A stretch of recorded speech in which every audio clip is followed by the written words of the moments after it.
You and your mother will stay in this 72 square foot storage room. After the renovation of my childhood home was completed, my husband underwent a drastic change.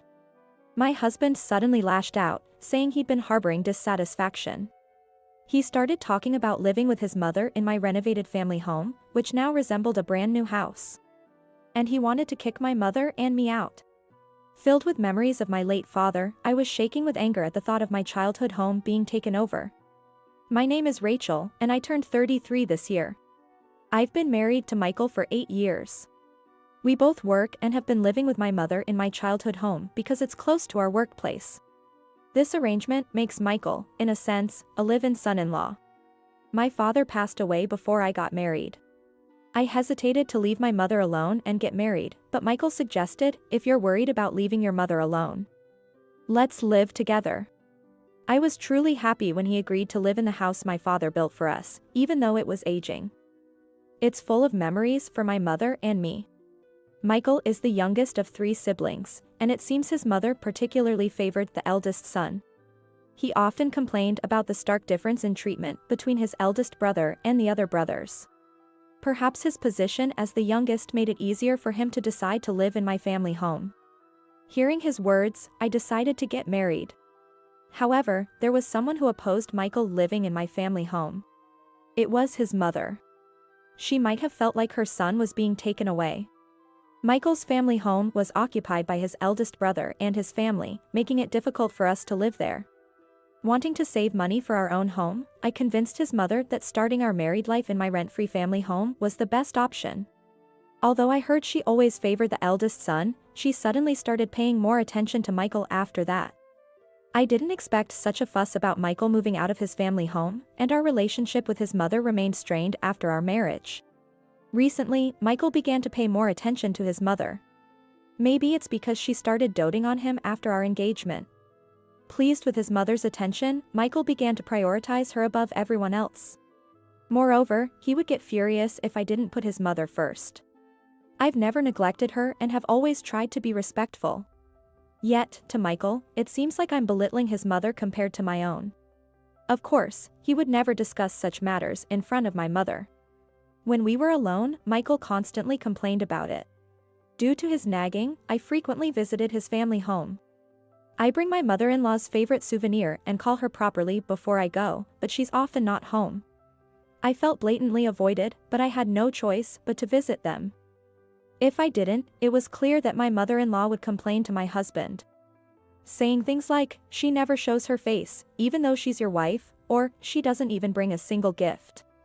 Every time, Cindy, who is married to my husband's eldest brother, would apologetically receive the gifts and pass them on to my mother-in-law. It seemed she too was receiving a lot of nagging from her mother-in-law, and we would talk about how tough it is for both of us. Since we were the same age, we got along very well. Initially, our relationship was strained, but I had thought that over time, my mother-in-law's attitude would soften. However, this turned out to be a significant misjudgment. Even after 8 years of marriage, her attitude hadn't changed. These 8 years have seen many changes. My father-in-law passed away, and Michael's brother had twins. There have been many changes in the family. Especially now, Michael's family home is bustling. The eldest son and his wife have many children. They now have 5 kids in total, including the recently born twins. And all of them are boys. As his mother was overwhelmed by the hustle and bustle, Michael consulted with me about letting her stay in our house for a short while to give her a break. In reality, Michael's eldest brother had asked her to help out with the household chores since his wife was having a hard time. However, because she didn't want to do them, she was instead saying she wanted to come to our house, Cindy told me. Although we had spare rooms, our house was too old and needed to be repaired. I suggested to Michael that we might need to renovate if his mother was to stay with us temporarily. He seemed surprised by my agreement, as he expected me to oppose the idea. I wasn't keen on it, but I agreed, thinking it might help Cindy. Michael works for a construction company, so renovation is his expertise. I could trust him with everything. "I'll leave it to you since it's your area of expertise," I said, deciding to renovate the house. It was a good opportunity since my mother was getting older. And I was considering making the house more accessible by removing steps and adding handrails. During the renovation, my mother and I temporarily stayed at my sister's house, while Michael stayed in a weekly rental apartment with his mother. However, on the day the renovation was completed, an incident occurred. Up until then, I had believed our home was being transformed into a comfortable living space. Michael showed us around the house. There were no steps, and handrails had been installed everywhere, making it suitable for long-term living even in old age. Michael had made a hobby room for himself, but I let that slide. After all, he was the one who spearheaded the renovation, so I thought it was fair. After he had shown us every room, I realized something. There were no rooms for my mother or me. The room my mother used to use had been turned into his mother's room. Michael, where's my mother's room? You haven't shown it to us yet. It was odd not to have a room for my mother, although I could be flexible with mine. I just showed you, didn't I? He said this with a sly grin. I asked him because he hadn't shown us. I had a bad feeling. What? You haven't shown it to us. You and your mother will stay in this 72 square foot storage room. I couldn't believe what I was hearing. Indeed, he had shown us a 72 square foot storage room earlier. It was the darkest place in the house, barely lit by sunlight. It was a dark room with just a small window. What? You must be joking. Don't say such ridiculous things. As I confronted Michael, his mother intervened between us. Unbelievable, 8 years as his wife and still no proper training. Arguing with your husband like this is a total failure as a wife. This house has been beautifully rebuilt by Michael. If you don't like that room, then get a divorce and leave. His mother's sudden mention of a divorce was too much for me, and I lost my temper. Thinking I wouldn't actually divorce, Michael was just smirking. At that moment, all the love and bond of our 8-year marriage vanished. So, this was your plan all along. If you don't like the storage room, why don't you put your mother in a facility? Since there's no room for her here. It must be hard having 2 mothers under one roof, right? I glared at Michael, who had the audacity to say such things. I remembered something Cindy had told me before. Ever since the renovation was decided, Michael and his mother were inseparable, always whispering something together. Maybe Michael, who had never been pampered before, was acting like a child in front of his brother and nephews, craving his mother's attention. She said. Since the renovation plan started, his mother was looking forward to a new house and a quiet environment. And Michael was excited to live with his beloved mother. Seeing the two of them grinning together made me feel sick. I grabbed my mother, who was standing there in shock, and stormed out of the house with heavy footsteps, intentionally stomping down the hallway, hoping to leave marks. My mother followed me in a fluster. Behind us, we could hear the triumphant laughter of Michael and his mother. I couldn't forgive Michael's betrayal after 8 years of marriage. All I could think of was revenge. When my mother and I finally arrived back at my sister's house, we were utterly exhausted. Too much had happened for words. My mother was still in shock. Are we? Is our home being taken over? She murmured this after taking a sip of tea my sister offered. Her words pained my heart. This was the result of my blind trust in Michael, leaving the entire renovation to him. We have to take back our house. It's filled with memories. The house that Dad built for us. I squeezed my mother's hand as she murmured. But such a half-hearted approach wouldn't satisfy me. That's not enough. We need to do this thoroughly. At my words, my mother, who had been looking down, raised her face.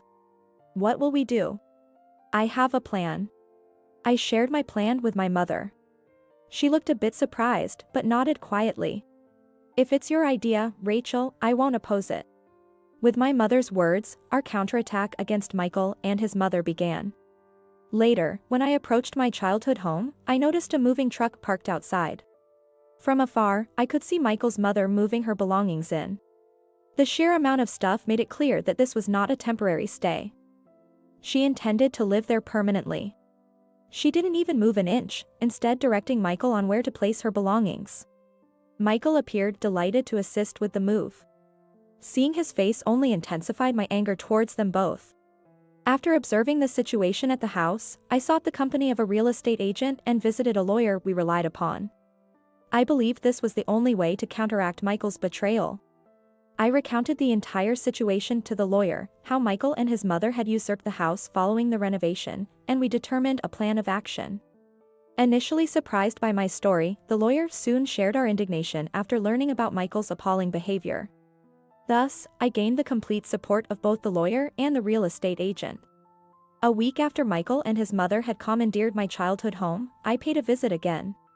When I pressed the doorbell, Michael's mother answered cheerfully with a casual "I'm coming." "Who is it?" "Oh, it's you too." Her expression turned to disdain upon seeing me. "I've come to discuss something important today." "I'll be coming in." "Oh, sorry. You seemed so much like the owner of this house.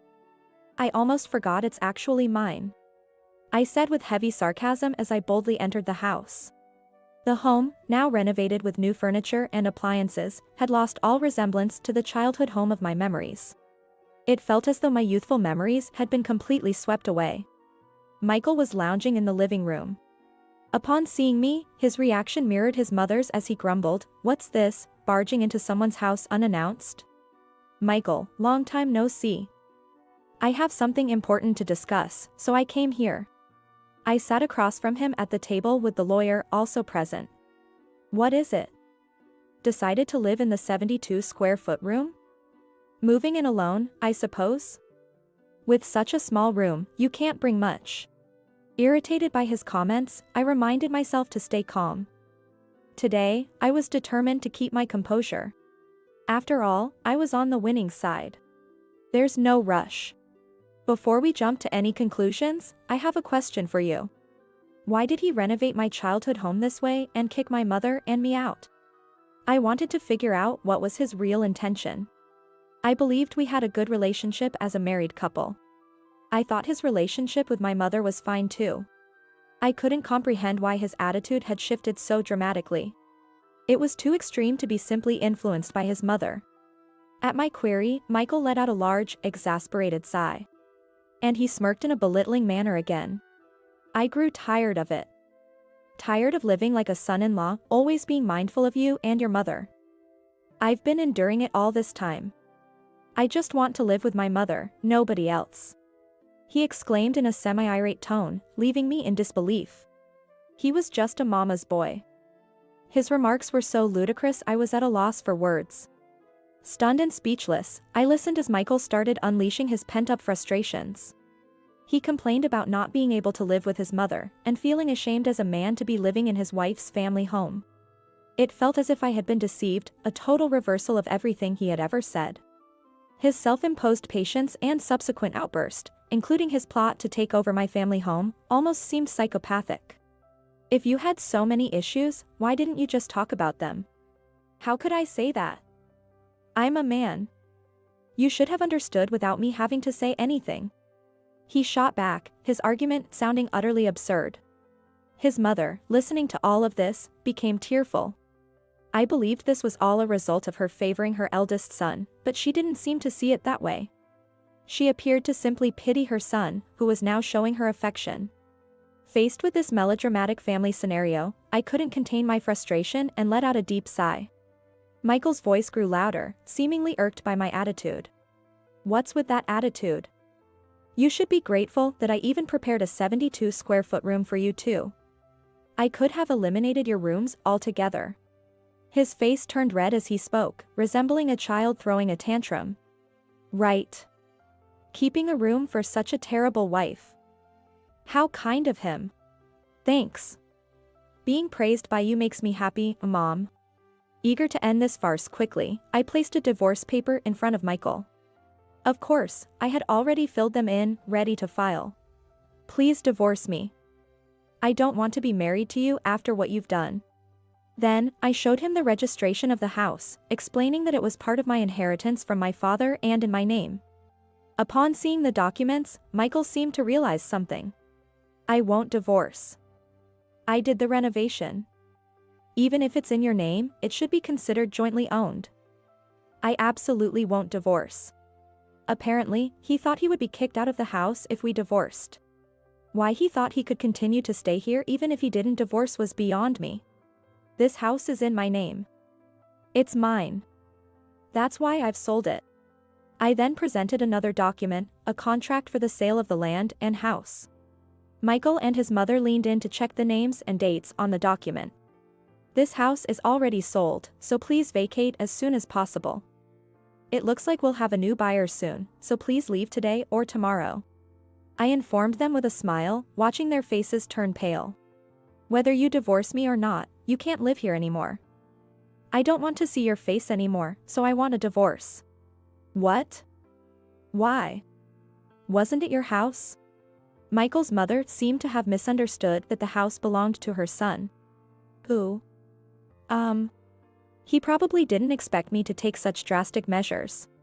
He likely thought I would propose some sort of compromise and forgive him.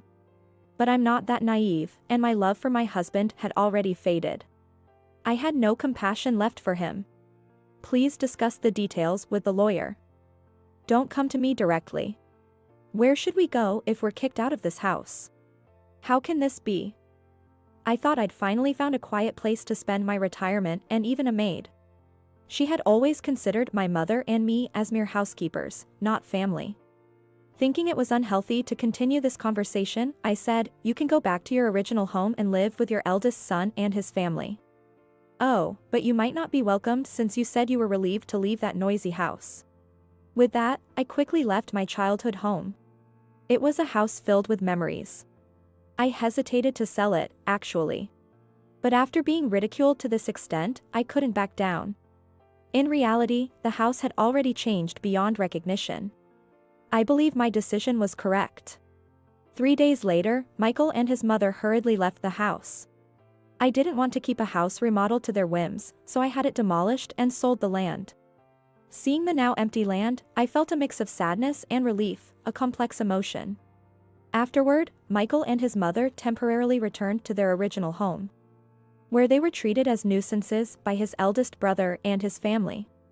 Michael, who was reluctant to divorce until the end, seemed to understand my feelings had completely cooled when I left all negotiations to the lawyer. According to the lawyer, he eventually signed the divorce papers while in tears. In the end, Michael became disappointed with his mother, who had started to curry favor with his eldest brother again. He thought he had finally become her favorite, but it didn't last. This ordeal led to his mother being estranged from his eldest brother's family as well. Michael and his mother started living together in a small apartment near their workplace. Michael, who had never lived alone properly, seems to be struggling. And his mother complains daily about having to do all the housework herself while nagging him about his low earnings. I receive weekly messages from Michael begging for help with the unbearable life with his mother and asking to get back together. But I ignore all of them. It's unbelievable that he still thinks reconciliation is possible after everything that happened. He's truly foolish. I have no intention of remarrying. Instead, on the modest piece of land left by my father, I built a small new home where I now live with my mother. It's a small, single-story house, just for the two of us, but it's filled with things my mother and I enjoy. I continue working, so financially, I have no worries. My mother, who was initially shocked by the loss of our family home, is gradually regaining her spirits. Cindy, although no longer family, still visits our new home with her children. I'm truly grateful that she continues to treat us the same, even after the divorce. The new life with my mother has just begun. We laugh together, looking forward to enjoying our future.